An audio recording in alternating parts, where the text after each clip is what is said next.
Hi, my name is Mark Halawa.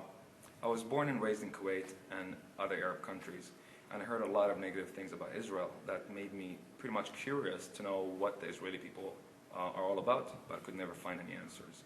Last year, when I visited Israel, I was shocked by the friendliness and the hospitality of the Jewish people. I was wondering, and my question is to you, Mr. Netanyahu, what is the Israeli government doing to further show the unbiased picture of reality in Israel and present it to the Arab world? Thank you. Hi, Mark.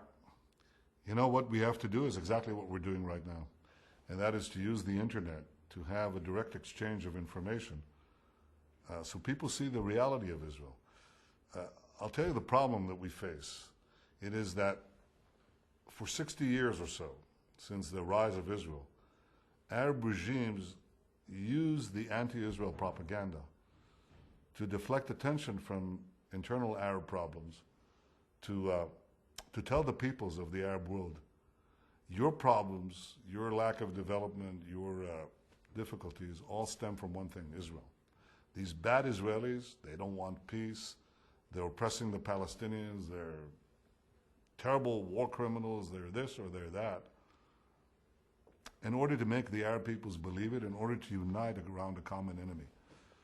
Now, there's a great change that's taking place in the Arab world today. I think that it's too early to say where it goes, and we hope it goes into democratic, open, stable, prosperous, and peaceful societies. But one thing that is clear is that the internet allows us to have access that defies central control.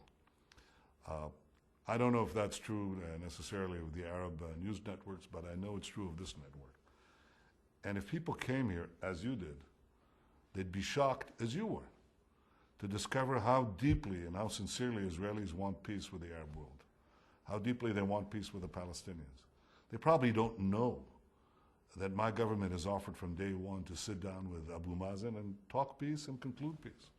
They probably don't know that we lifted hundreds of checkpoints and earth barriers to facilitate the 10% growth of the Palestinian economy.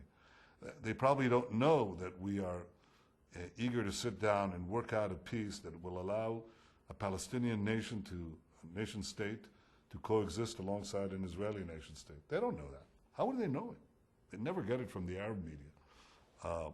But they could get it from this media, an Israeli Arab media, an Israeli Arab conversation, like the one that we're having. You know what they'd find out? They'd find out that for a people who have suffered wars, who've lost loved ones, I lost a brother in the war against terror, and others have lost their loved ones in war. You know, you pray for peace, you long for peace, you dream of peace.